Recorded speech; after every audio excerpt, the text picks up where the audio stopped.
Srimad Bhagavad-gita as it is, chapter 12, text 3 to 4. But those who fully worship the unmanifested, that which lies beyond the perception of the senses, the all-pervading, inconceivable, fixed and immovable, the impersonal conception of the absolute truth, by controlling the various senses and being equally disposed to everyone, such persons, engaged in the welfare of all, at last achieve me. Purport. Those who do not directly worship the Supreme Godhead Krishna, but who attempt to achieve the same goal by an indirect process, also ultimately achieve the supreme goal, Sri Krishna, as is stated, after many births of a man of wisdom seeks refuge in me, knowing Vasudeva is all. When a person comes to full knowledge after many births, he surrenders unto Lord Krishna.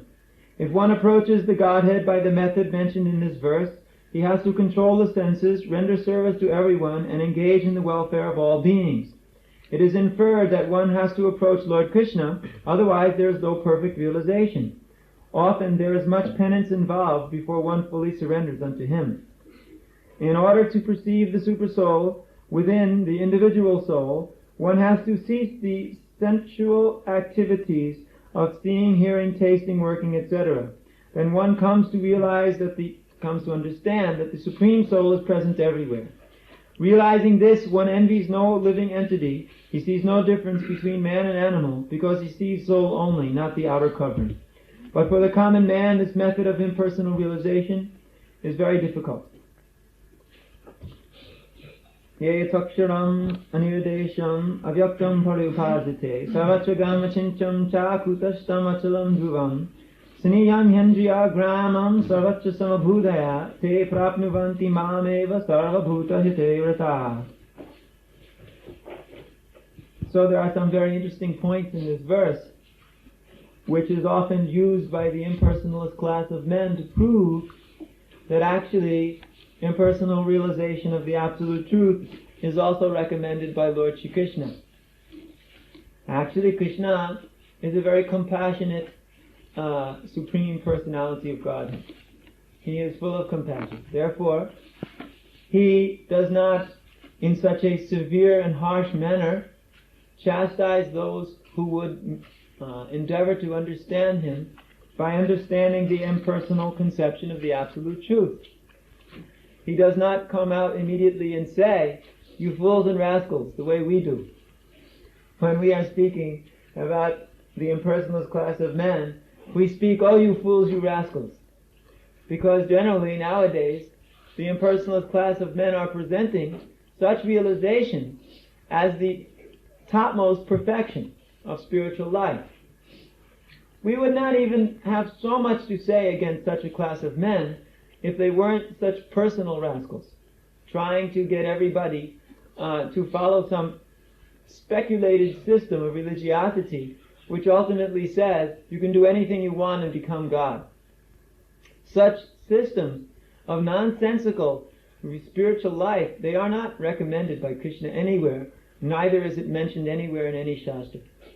We have to understand, we're speaking here of the practical, spiritual process of modern man. This is a different thing from that which is recommended in the Vedic literatures as impersonal realization. There are three methods of understanding the absolute truth.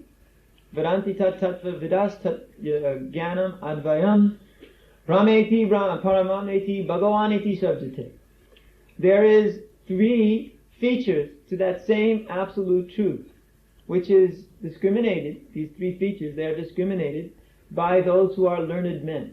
That is the Brahman realization of the impersonal effulgence of the Lord, the Paramatma realization of the localized Supersoul, who is in the heart of every living being and who is manifesting everywhere in each and every individual atom, and the Bhagavan feature, or the personal feature of the Lord. So impersonal realization is a realization of the absolute truth. However, that realization is the first step of God realization. It is the very smallest step. And when one has realized he's not this material body, and he then is beginning to realize what he is. That is, that he is an eternal spirit soul. He, at the very beginning, begins to realize that he is a part and parcel of the Supreme. Now, what that Supreme is, he doesn't exactly have an idea. He's thinking that that which he is a part of is the impersonal effulgence of the Supreme. And he misunderstands often that that impersonal effulgence is him. He is thinking, this great white light which I have just merged into is me. This is due to poor fund of knowledge. Then he is known as an imperfect, impersonally realized personality. Imperfect because he has identified himself as God. And thus, he must fall down from that platform because there is only one God, and that's Krishna. So that kind of realization, which understands that he is a part of the Supreme Brahman, and he merges into the Brahman, which implies he's something different from it, that is known as impersonal, actual impersonal realization, and one who follows that system is known as a Brahmavadi. This is a bona fide system of Vedic meditation, to meditate on that feature of the Absolute. Now, when we speak to such so-called impersonalists nowadays, they are not really impersonalists. They are Mayavadis, which is even worse. Mayavadi means Mayavad, somebody whose philosophy is Maya. That means his knowledge is of the material realm, of illusions. And therefore they create so many speculated systems, which we find neither in the Veda, nor in the Purana, nor in the Upanishads, or any other place in the Vedic Shastra. These conclusions are all speculations because they have no other goal than to glorify the person who is teaching them or the person who is following them. Actually, if you come right down to the reason why such people follow such systems, you will see that actually it is for no other reason than to make money or to glorify themselves through fame, profit, or distinction by having a lot of followers and a big position in this world. It has become very fashionable amongst the avant-garde to be a big yogi. So nowadays, everybody has decided to speculate so many different systems. And therefore, there are as many yogis nowadays as there are sweepers in the street. Because being a yogi is much better than being a sweeper in the street. You don't have to work like an ass, and you can have a lot of secretaries who you can make pregnant. That's another thing. So, such devotional qualities are simply devotion to the self, the material body, glorification of the body. Because a Mayavadi, what does he realize actually? He doesn't realize anything. That is the problem. He realizes only sense gratification. Even if we were to discuss his philosophy, he wants to realize that he is God. But he will also show you how to realize that you are God. So you are God, I am God, everybody's God. Then what's the big deal to be God? If everybody's God, then there's no distinction or fame or profit in it. But actually, he gets so much pleasure out of the descriptions that I am God, you are God, because he's the one, he's the God who's teaching you, which is in itself a contradiction. Because if I'm God, I know everything already. How is it that somebody's teaching me? Then that means I'm not God presently. Anyway, there are millions of different things we can go on saying about these people. We've heard it so often. But Krishna, he is explaining about the impersonalist who actually merges, who actually tries to merge into the Brahman effulgence. However, he gives here some specific requirements. They are worshipping the unmanifested. Now there are some qualifications here of that. It's beyond the perception of the senses. It's all-pervading, inconceivable, fixed and immovable. Now he must do it by controlling the various senses. If one has uncontrolled senses, if he's calling himself a yogi, but has uncontrolled senses, and if he is not equally disposed to everyone, nor is he engaged in the welfare of all, he cannot achieve Krishna. one must engage in welfare activities for the benefit of all living beings. He must be equally disposed to all living beings, even those who are inimical. And he must control his senses. Just to find a man who has that qualification nowadays is extremely difficult, although it's not so difficult. But what does Krishna say? In a very nice way. Krishna is very nice. Like I said, he does not talk, you fools, you rascals, like we talk here. Because we are very much pushing Krishna's side. But Krishna says that even if you do follow such a system, that's okay. Because ultimately you'll achieve me. He says, Prapnuvanti Mameva. He says, even if you want to worship the unmanifested, if you completely engage yourself in that system of worship, you will also ultimately achieve me. Mam, Krishna says. That should make one stop and think. But the Mayavadi, when he makes his commentary, he doesn't stop and think. He says, yes, Mam, Krishna means the Brahman. Although Krishna says in another place of this same verse, if you want to achieve the Brahman, if you want to worship the Brahman, that's okay, but you'll achieve me. So how is it that Krishna means if you worship the Brahman, you'll achieve the Brahman? He's making it in two different ways. He says the Brahman, and then he says me. He could have said those who worship me attain me. But he said those who worship Brahman attain me in the future. And not only that, but after a very long, hard struggle, they will achieve Krishna. Because in the next verse it says, Klesho dikatarastesham avyakta sakta chetasam. For those whose minds are attached to the unmanifested, impersonal feature of the Supreme. Therefore, very clearly delineated a difference between the unmanifested and the Supreme. Advancement is very troublesome. To make progress in that discipline is always difficult for those who are embodied. Because I have senses. For me to negate the process of sense utilization is impossible. It's not possible for me to stop using my senses. Because my senses will be used at every moment in time. I can't avoid it. Just consider, we have to stop the process of hearing, stop the process of seeing, of tasting, of smelling, of touching. It is extremely difficult. Who can do such a thing? Maybe you can open the window back there a little bit. Who can do such a thing? Nobody can actually stop his sense perception. And neither is it possible to stop thinking.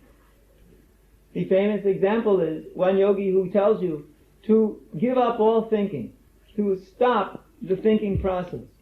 But to stop thinking, to try to stop thinking, is also a thought.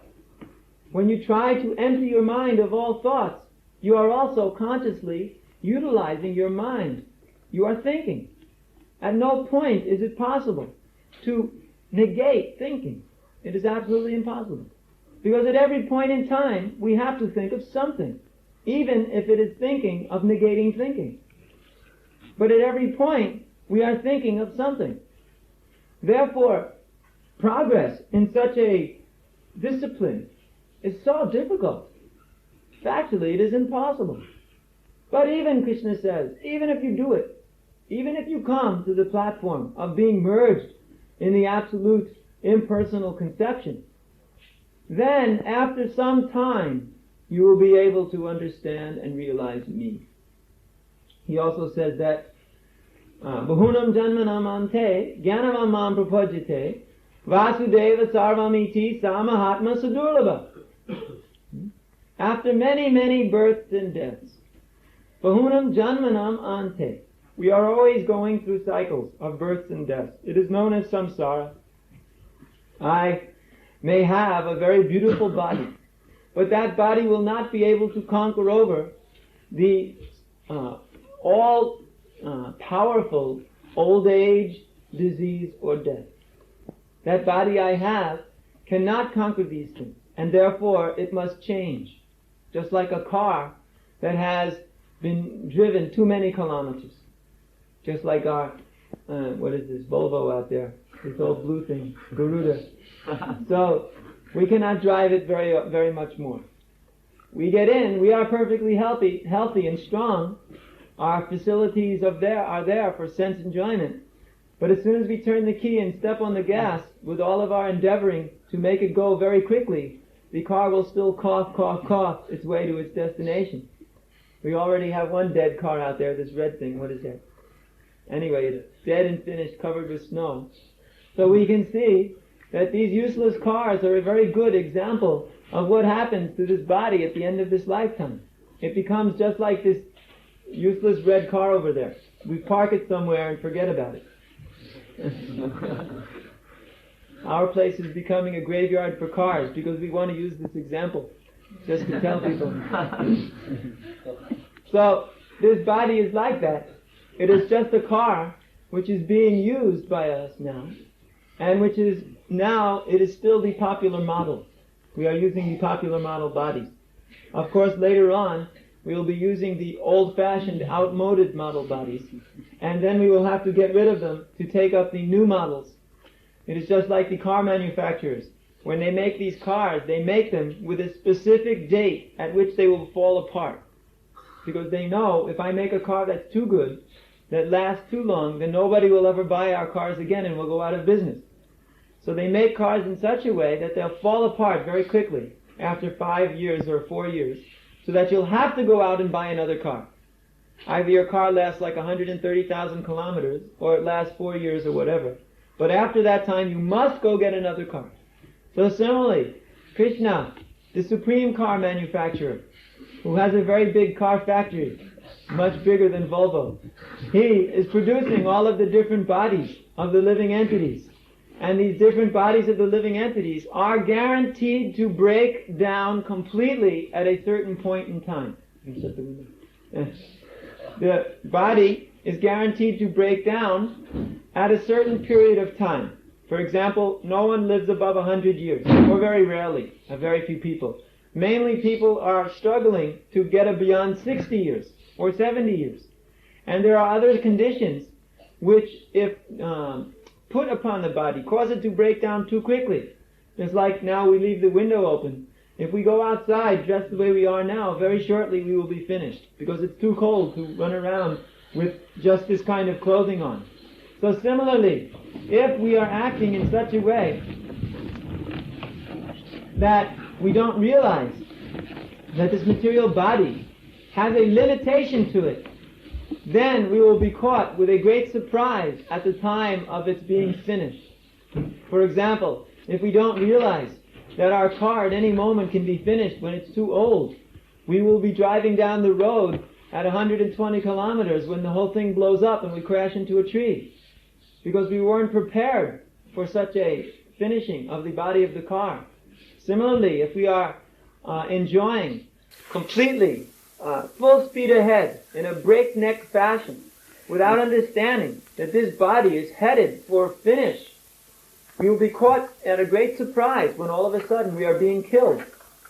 When we're dying due to old age, or disease, or some accident, we will always express great shock. But why? Why me? I'm so young. I'm so beautiful. It's not my time to go. Give me another 5 years. And all our friends will say, why did it happen to him? He was such a good person. Why is it happening to him? Always we hear these things. But actually, all of this disease, old age, and death, this is for everybody who's possessing a car, this material body. Everybody must suffer these things. You can't avoid it. So, Krishna has been forcing us to go through many different lifetimes. And what is the purpose of this? Simply so that we can accumulate knowledge that this material world is not a very nice place to live in. We are accumulating knowledge. Just like we go through different classes in school, and each class we accumulate a little bit more knowledge. Of course, nowadays we don't learn anything in school, but we're supposed to. Anyway, the example is there, that we go through different classes and accumulate more knowledge. Similarly, we are going through different bodies in different lifetimes. And in different species of life, we are learning different lessons. When we are fishes, we are learning lessons about the water and how nasty a place it is living underwater. of course we can be eaten by bigger fishes. So we're swimming along very happily, enjoying ourselves, when all of a sudden, gulp. Now we're inside somebody's stomach and we're being digested. What is this? Or else we are swimming along very nicely and there's this cute little worm wiggling on the end of a hook saying, come on. Then we swallow it thinking, a nice gift from God, when all of a sudden there's a hook on it and we're being dragged up to the top of the surface and we can't figure out why. Then we realize, what is the use being a fish? It is not very nice. Although it's very nice to swim around under the water, there are certain disadvantages. And when we're flying in the air, we think, isn't this great? Complete freedom to swoop down on the airwaves and swoop down on the water, pick up our fish and swoop back up again and do loop-de-loops and so many nice things, which we always wanted to do, flying here and there. But actually we realize later on, because the bird existence is also very miserable, we're always pecking the ground looking for the worms. You can't find any worms today because all the worms are already pecked. We're wondering what are we going to eat now. And we're pecking, all we get is stones. Tui. What is the use? We realize after a while, and we die and that body's finished too. And every body that you can name gradually gives us a lesson that this was no good, that was no good, this was no good, that was no good. And finally we're a human being. And we're also beginning to understand that this body also is not a very nice place. And after many, many births and deaths, one has gone through various enjoyments and sufferings. He's been a scholar, he's been an explorer, or he's been a fool, or he's been a king, or he's been so many different things. He's gradually realizing that none of these different occupations I have are very interesting. They're not giving me very much satisfaction. And then he becomes either wise or curious, or in need of money, or in need of some, he's in distress, he needs some relief. These are the Chaturvida Bhajanti Mam, Jana Sukitina Arjuna, Arto, Artarti, Gyani, Chach, Bharatarshava. These 4 men who are in need of surrendering to Krishna. Of these 4, that man who is searching after Krishna for wisdom, he's not curious, he's not in need of money, and he's not in distress, but he's searching after the supreme absolute truth in order to gain wisdom. Of these 4 men, he's the best. And after such a man undergoes many births and deaths of realizing his unfortunate position in this world, such a personality surrenders to Krishna. In many different forms, we are surrendering to that which is less than Krishna. For example, when we start from the top and work our way down, of what other things we may surrender to than Krishna, we can surrender to the impersonal feature of the Absolute. And then we have so many other troubles. Krishna himself calls it very troublesome. Then we may surrender to the demigod, whereby we may be able to receive material benedictions, which give us sense gratification. We may get some powers.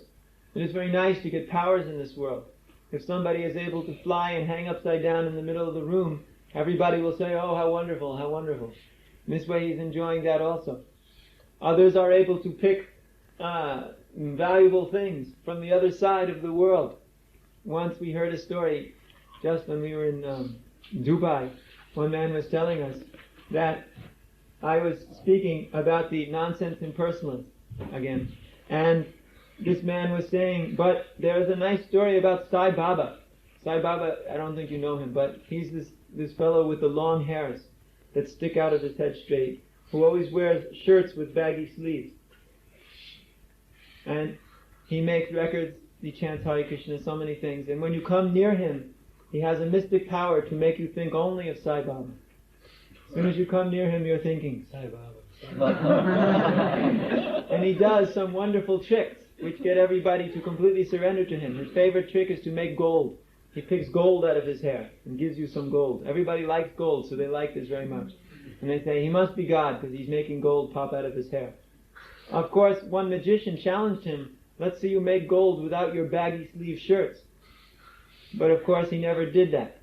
Anyway, so this one, as the story goes, this one time, some Englishman was very skeptical. So he went to Sai Baba and he said, if you're such a great yogi, then I have a liquor shop somewhere in England. I'm not even going to tell you where it is.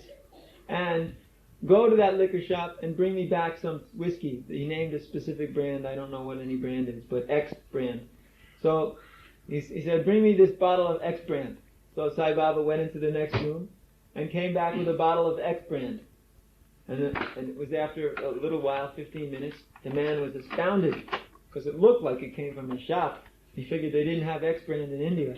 So he called up to his shop in London and he said, okay, now, did anybody strange come in and buy some X brand before? And the guy said, yeah, this funny looking yogi with baggy shirt sleeves came into the shop and bought some X brand about 3 hours ago. And he said, he must be God. He went to London to buy X brand. Now we say, well, now what business God has doing going to London and buying X brand? Now what is the use? First of all, if God wanted X brand, which he doesn't want, but let's say he wanted X brand, he could just make X brand. He doesn't have to go to London to get it. But second of all, why would God want X brand? Why would he waste his time doing such a thing? But because men need parlor tricks to prove the superiority of themselves, they are producing so many parlor tricks. This is called mystic perfection. You can get it by surrendering either to the demigods or performing the process of mystic yoga. Then you can become a mystic yogi. This is called prapti siddhi. You can go anywhere you like and pick anything you want from any place.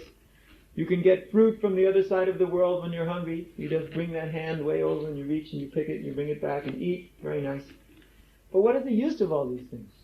They are simply extending. You can become bigger than the biggest, smaller than the smallest. You can create a planet or destroy it as you like. You can control others by your will. You can do so many things. These are different cities. So even if you can do all of these things, what have you done? You've simply made an arrangement to enjoy this material world in a better way. It is not actually any improvement. Simply, instead of going to the store by feet to buy some fruit, you simply sit there and go pick it off of a tree somewhere thousands of miles away for your own enjoyment. What are you doing? You're making a business for eating. You become a big yogi just to eat better. This is not the purpose of yoga. Anyway, you can do that also. Or one can worship the elements. They worship the bhutas. Bhutas also refer to elemental worship, like worship of earth, water, fire, air, or ether. And they worship ghosts and spirits. They worship forefathers. They worship all these different ethereal phenomena because they find it is something which they can't do. They think that it is very powerful, so they worship it. You can do all of these different forms of worship. But one who's been through all of this business, or one who didn't have to go through it because he realized immediately it was foolish, but let's say he went through all of this business. One has come to the platform of understanding that all of these things are useless. He surrenders to Krishna. That is the meaning of Bahunam Janunamante Gyanavam Mam Papajate, because he's got actual knowledge. Gyanavam. He's possessing knowledge that everything else is useless. Then he surrenders to Krishna because he realizes Vasudeva Sarvamiti. Everything is Vasudeva. Nothing is more. Everything is Vasudeva and only Vasudeva. Samahatma Sudurlabha. He's a very rare person because that person has understood and engaged himself in devotional service to the Supreme Personality of Godhead without deviation. So, therefore, Krishna explains throughout Bhagavad-gita that there are many different levels of realization. And according to your desire, you can attain any level you like. That is possible.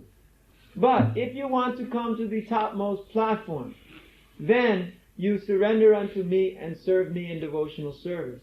Then you will come to the topmost platform. But if you want to be satisfied with something less, to satisfy some material desire for enjoyment, then you can attain it, but don't call it the supreme. That is our wish, our request to you, my dear foolish yogi, or bogi, or mayavadi, or whatever. Don't call what you are doing the supreme. We like to call a spade, it said. we like to say that your so-called process will bring you a rascal result of enjoyment. If you say like that, nobody will stop you. If the bogus yogi, who's huffing and puffing and having everybody jump up and down, flapping their arms like a bunch of penguins, and calling it yogic practice, wants to say to everybody quite plainly that this process is actually bogus. It will only give you a result of some nice sense gratification, but it will give you good sense gratification, because then you can think you're a spiritualist, you can think you're renounced and have a lot of sex life, which is after all what you want anyway. It gives you a reason not to feel guilty about it. So this process will satisfy all those material desires if you take to it. Then we wouldn't have any complaint, because this is outright materialism. And anybody who's sincere to take spiritual life, you won't accept such a process. But because it is being advertised as a process to attain the absolute truth, it is completely illegal, spiritually illegal, and must be stopped, because it is a nonsense number one.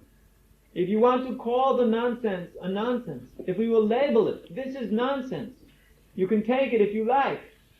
We don't mind, because then it is truthful nonsense, and nobody will take who's intelligent. But because people are basically not intelligent, and they have not yet understood what is to be done and not to be done in spiritual life, therefore we cannot allow such a nasty person to say, this is the absolute truth. This is the topmost process of spiritual perfection. Take to it, and your life will become perfect. No, we cannot allow such a thing. Therefore we are saying fool and rascal. Therefore, at the time of Krishna's speaking Bhagavad-gita, there was no other so-called Bhagavan. There was one, his name was Pondraka, but Krishna killed him.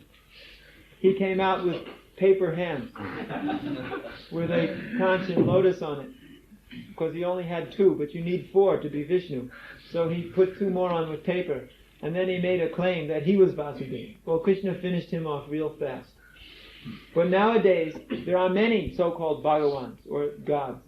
But then there were no other Bhagavans who were hooting and howling while flapping their arms to the side and calling themselves incarnations, or giving one the idea that you can become God, or whatever other nonsense they're doing nowadays. Krishna had no such problems. But nowadays we have so many problems. So although Krishna was very merciful to those who follow the impersonalist features, we do not wish to be so kind as Krishna, because everybody is misusing and misunderstanding the purpose of Krishna. Therefore, Krishna in the next verse, he said, don't bother doing such a thing. You can't do it. It's too difficult. Don't bother, he told Arjuna. Because Krishna is a real friend. And we also want to be the friends of the living entities. So we say, don't listen to this nonsense. Because even if the man was perfectly giving you impersonal philosophy, even Krishna says right here, don't try it, it's too difficult. Therefore, from any point of view, either from the point of view of logic and reason, rationality, or from the point of view of mercy, or from the point of view if it's just too difficult, don't bother with this impersonalism business. It will simply give one a big headache. That's all you will get from this hooting and stomping of the feet and pounding of the arms. This is the method. We'd seen it when we were living in Indore for a few weeks. These Rajneesh people, they're very big in Bombay. Of course, they were thrown out and outlawed in Bombay because everybody who was doing this hooting and howling, when they became free, immediately took off all their clothes. Because that's the definition of freedom. That I can take off all my clothes and have sex like anything. This is freedom. Yes, for the animal it is freedom. For the human being it is simply...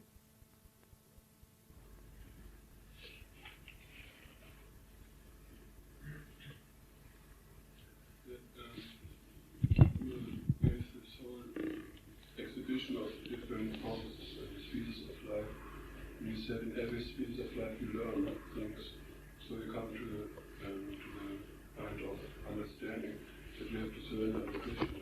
This means this is a qualification of yourself, or is it on the other side? You said it is a causeless gift. Krishna consciousness is a causeless gift to the living energy. How is it? Is it a qualification? And how is it? Yes, simultaneously both. You have to be qualified with knowledge to surrender to Krishna, but the actual surrendering to Krishna is done causelessly by the mercy that Krishna gives from above. Nobody can realize Krishna without Krishna's direct mercy on him.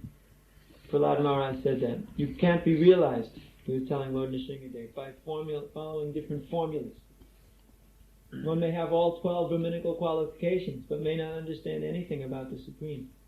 But rather one who has no qualifications, he said, like myself, a little boy, 5 years old, may have realized you fully. This is due to nothing more than your own sweet will and causeless mercy upon the living entity. But also Prahlad Maharaj had knowledge. He was fully self-realized. He had heard everything from Narada Muni when he was in the womb of his mother. Therefore he knew perfectly well everything about Krishna consciousness. So although on one hand it was only mercy, on the other hand he was perfectly qualified to receive it. So one has to become qualified to receive the mercy. That's the answer to the question.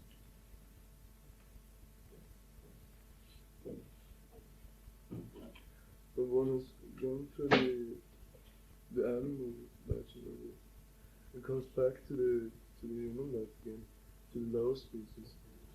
Is it required with some kind of a religious system to prevent one from falling down again? Or does one immediately fall down again if one doesn't take up some kind of religious system? Because one is a very low born. Being an animal. Well, it's all up to the law of karma, how he's acting. He may accidentally have no ability to commit extremely sinful activities.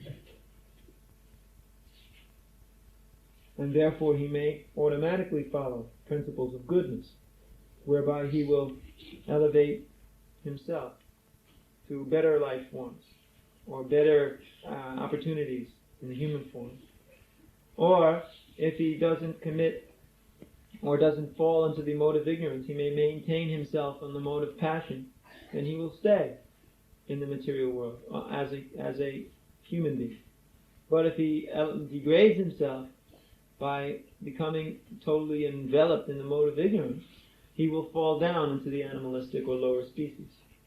So it's up to the mode of material nature in which he is acting. Now if one follows the Veda, for example, then he will be acting in goodness. So he will elevate himself. And if one at least follows moral principles, he can maintain himself in passion. He won't be committing sinful activities which cause him to fall down. So we have to see that according to what activities he's following. So that depends on the karma he created before he went down into the animal species. Yeah.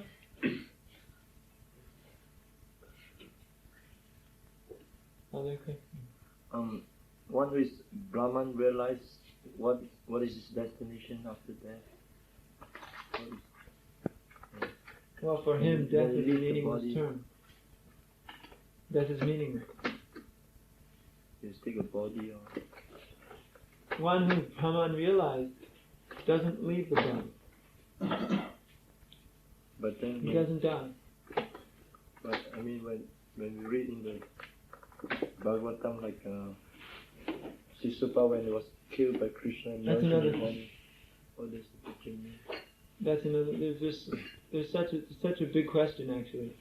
There's first the yogi who never leaves the body. He keeps the life air going even when his body is simply a pile of bones. It's possible. Hiranyakashipu did that. Body's just a pile of bones, but still the life air is twirling around. The soul is still there, because simply the soul needed some vehicle in which to become realized and to maintain that realization in Brahman. That's one kind of person. Another kind gets rid of the body because the body's a nuisance.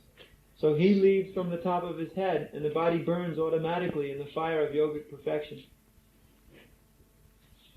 So then he maintains himself in the Brahman as a spark. And another kind,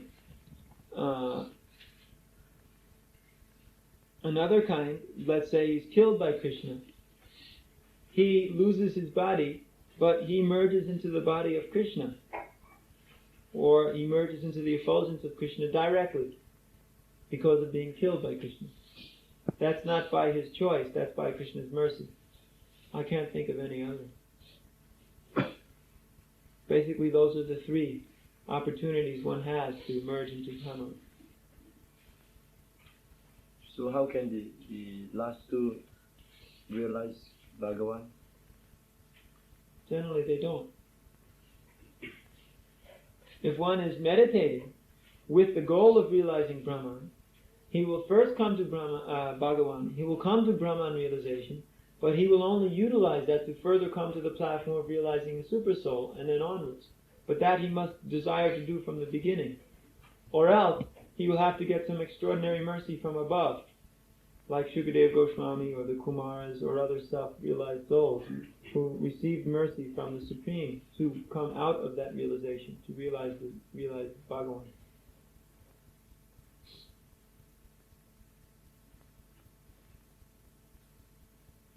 Otherwise, generally, they fall down. Unless they are engaged in that process to come up to Bhagavan realization, they fall down. Because that's not a platform which one may remain in eternally. One can't remain in this impersonal realization eternally.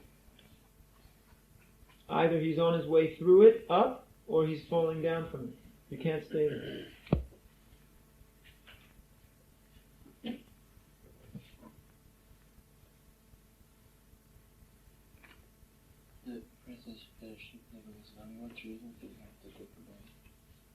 What reasons did he have to take a body? Generally, we don't take bodies by our own reasoning. It was already Brahman. Yeah, but generally bodies are given to us as a gift. It's not that Shukadeva Goswami decided he was going to take birth, but rather it was his time to take birth, and therefore his soul was attracted by the combination of Vyasadeva and whoever that was.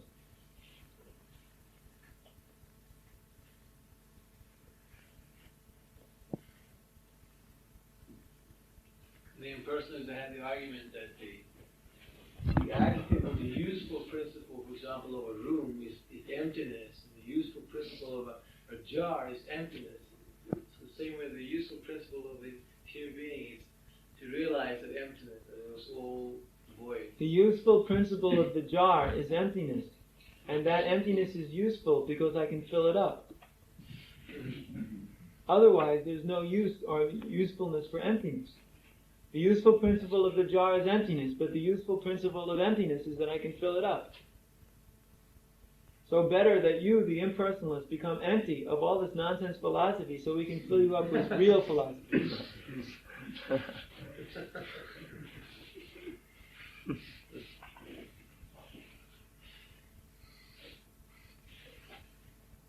Why say about chanting Hare Krishna or by chanting things like that?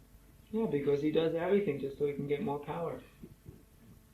You can chant all these different mantras. Krishna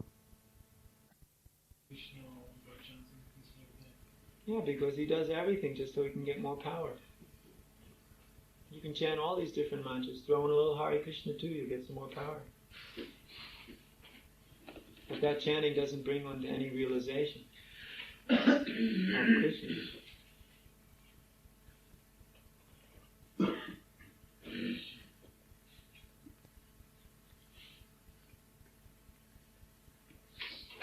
The different limbs of the living entity are controlled by different demigods, but the limbs of the devotees are not controlled by demigods, but they are controlled by Krishna.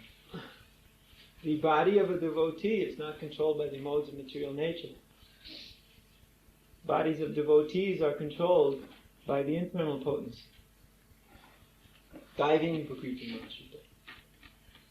But Dhruva Maharaj, after he met Krishna, he was kind of was blaming the demigods for making him have these material desires.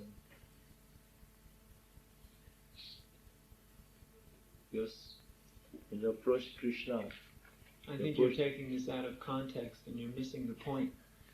of what Dhruva Maharaj was doing. Dhruva Maharaj had material desire to have a kingdom greater than his grandfather's, who was Lord Brahma. And when he got the kingdom, then unfortunately, he had to remain in a material body. Because after he realized Krishna gave him the kingdom. But he was thinking, what is the use of such desires? Because now I've gotten this body, and now that I have this body, I can't go back to Godhead with Krishna. I have to stay here for 36,000 more years. Which actually wasn't 36,000 more years, it was like another 36 years for him. Because his time span was different. And therefore he blamed the demigods. Why you've gone along with this and giving me this body? Why don't you just take away all of this? And I'll go back with Krishna.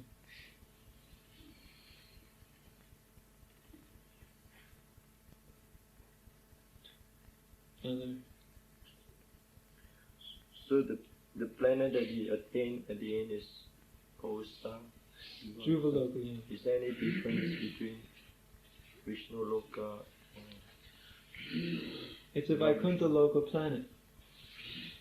It's a Vaikuntha-loka planet because it's eternal, and Vishnu lives there. Same planet. Shridakshay Vishnu lives on Dhruva Maharaj's planet.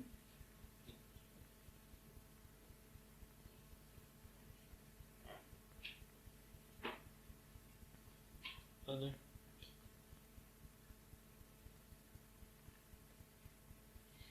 Sankirtan men have questions? Ask them now.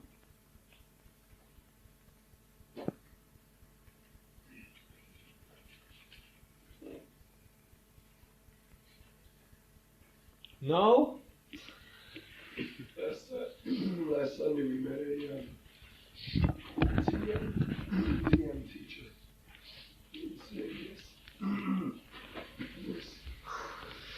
Everything is one. And yes, unity consciousness comes after so many meditations. But then he still found some exception to Bhagavad-gita as it is. Everything was one, but Bhagavad-gita was something else. He decided to stick with us. Try. And so, TM Bhagavad-gita. TM Bhagavad-gita, what's that? They have a Bhagavad-gita. Sure, Mauritians come. First 6 steps. He figured it wasn't necessary to go through the rest of it.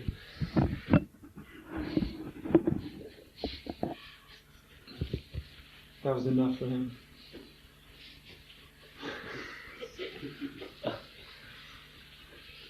How is it that actually Prabhupada says in Bhagavad-gita that the impersonal path may be recommended to those who not yet have achieved this personal concept, been blessed by the true devotee? It actually says somewhere that it's recommended, or it could be favorable to get some spiritual idea.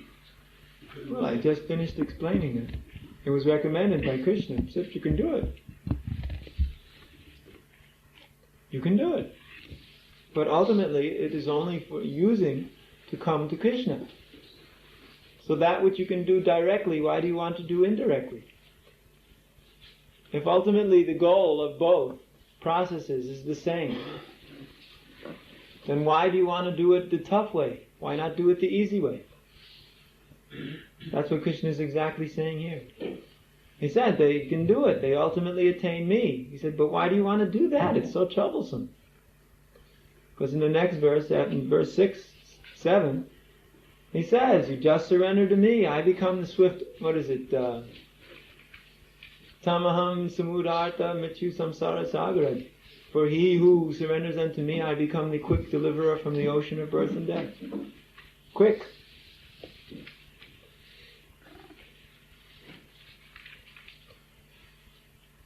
It says Sankirtan devotee is always protected, no one can touch him. And why is this sometimes? Who said no one can touch him? I mean, always protected doesn't mean no one can touch you. Arjuna was also protected, but Bhishma Dev was giving him such a tough fight, any minute he was to be killed. So what's the reason why? And Krishna was standing in front of him. So why do you think that Krishna has to be your bodyguard? He will protect you. But Kontiya Pratijanihi Name Bhakti Pranashiti. Nobody will vanquish the devotee. That doesn't mean that sometimes you won't get a beat on the skull.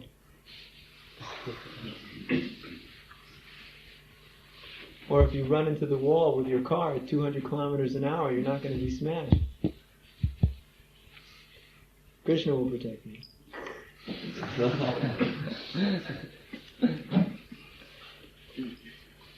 Yeah.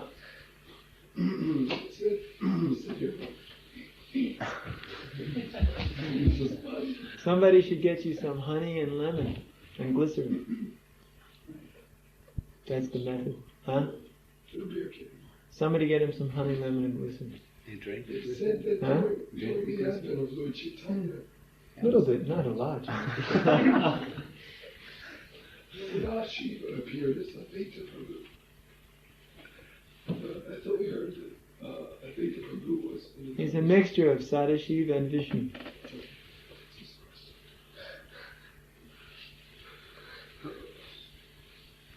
Who is that? Advaita Charya.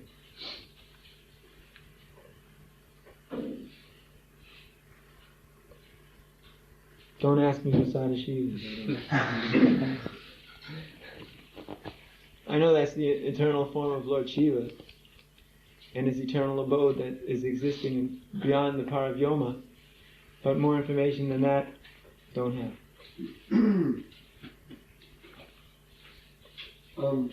Maharaj said that Brahman has Vijnana. Brahma. Brahman A Brahmana. has Jnana and Vijnana. Yeah.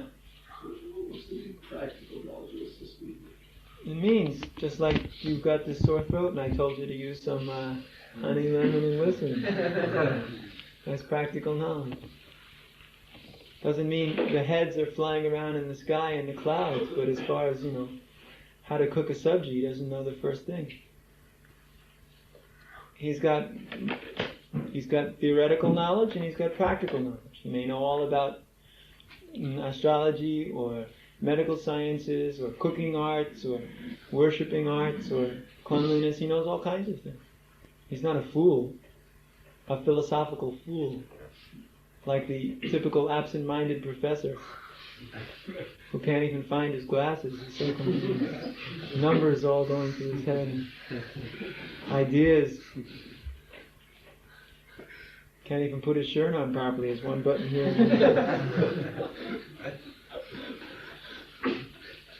Brahmanas are not meant to be philosophical fools. Great philosophers with no brain.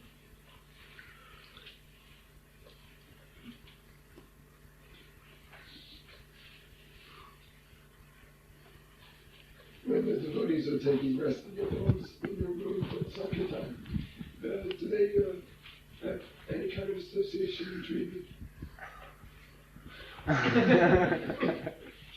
Maybe. I guess that depends on them, doesn't it? There's so many mental concoctions. Don't trust any of those things. The only time we ever consider a dream as important when it's about the spiritual master. Generally, otherwise, not very important.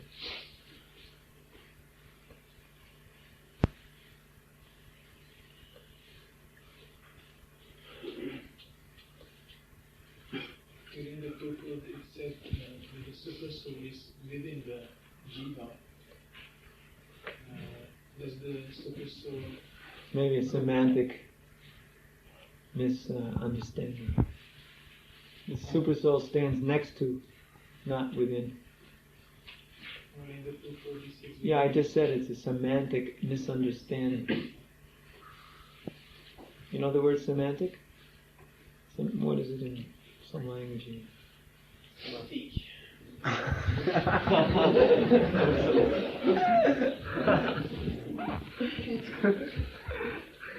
That means it's a nuance of the language which didn't come out the way it was supposed to.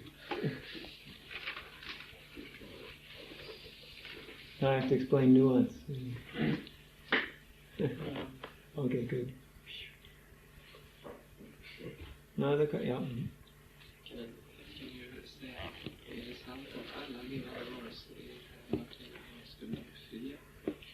I ask if it's true that all living beings in this material world, in the end, will get liberation. Why should they get liberation?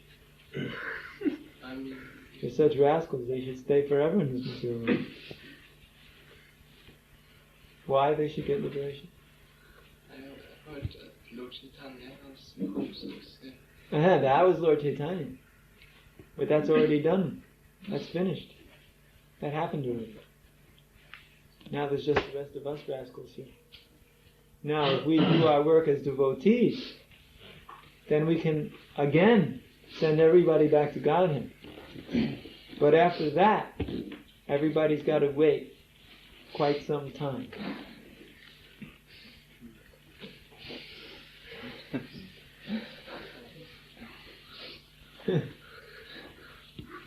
So you better get on the bandwagon now.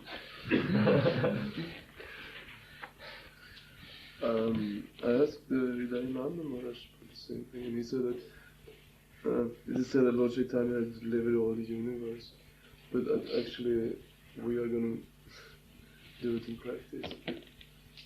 Huh? But we are gonna. I mean, he's already delivered all the universe, but we are the ones who are gonna do it. I mean, No. There's two separate occasions. It is. Yes.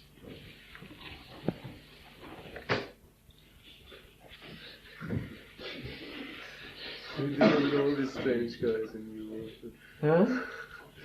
He delivered all these strange people here in Europe during the 15th century. I mean, everything was universe. So he did something wrong?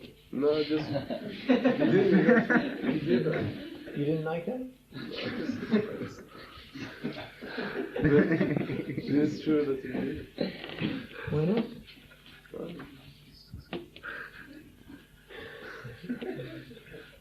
Because it's nice.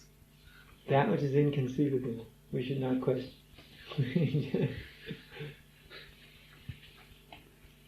Other?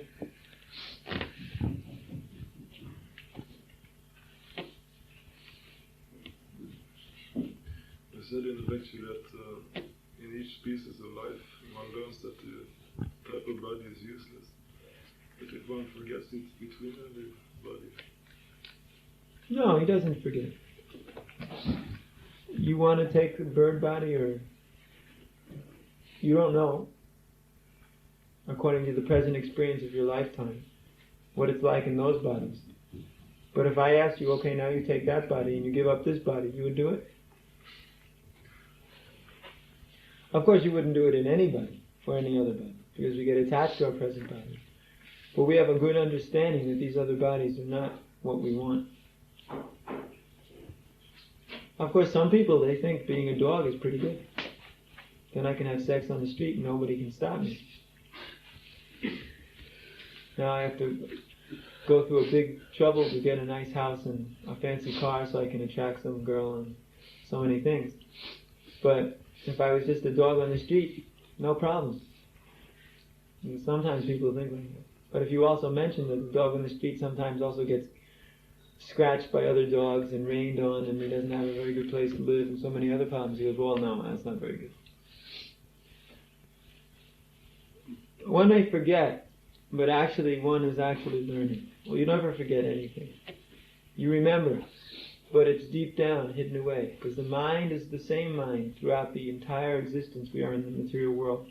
Same mind, same intelligence, same false ego. Subtle body remains the same. It's going with us from body to body to body. Now we may be able to consciously remember or not, that's another thing.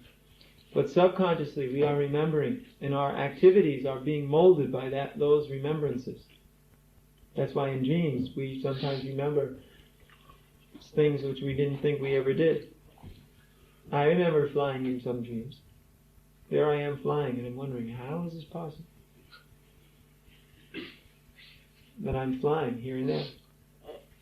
I said, it was exactly like as if I was flying. Don't you have the experience? Flying in dreams? No? Yeah, sure. And swimming under the water in dreams?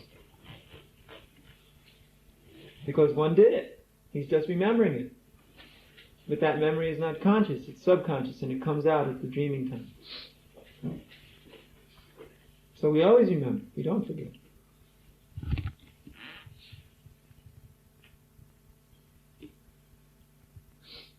What happens with the subtle body when you are leaving this material?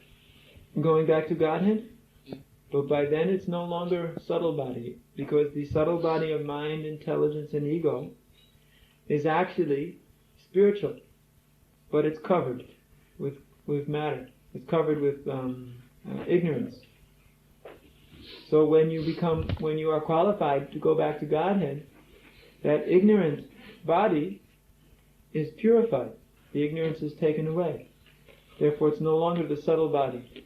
It's no longer material, but it's actually part of the spiritual form.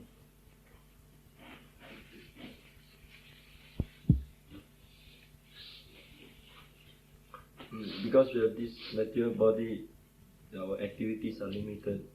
So in the course of our service, maybe the body might have some limitation, but we can artificially force it to go along. You can do that for some time, but then it ultimately crashes down, because it's just a machine. So you cannot artificially push it. You can, but it'll break down. So you have to understand whether pushing it is important or maintaining it is important. Because if you push it and it breaks down, then you have to spend so and so many hours or days repairing it, if it ever repairs. You have to consider. What is the first material body one takes coming here? The spiritual body? Well, what do you think? The best one? Huh? Human being? Well, what do you think? Which one do you think? You said the human being? What kind of human being? Human being. But what kind? There's so many human beings. There's 400,000 different species of human beings, so which one? I don't know which one exists. Huh? I don't know which one I can choose. But I'm just trying to get you to understand what, logically, you're in the spiritual world, so which form of human being will you take? The best one. Huh? The best one. So what is the best one? Demigod. And which is the best of the demigods? Brahma. So you take that one if you've got any brain.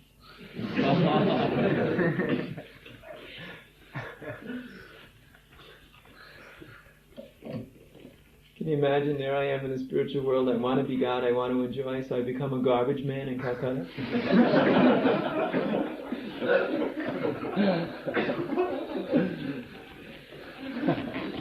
I'll never do that.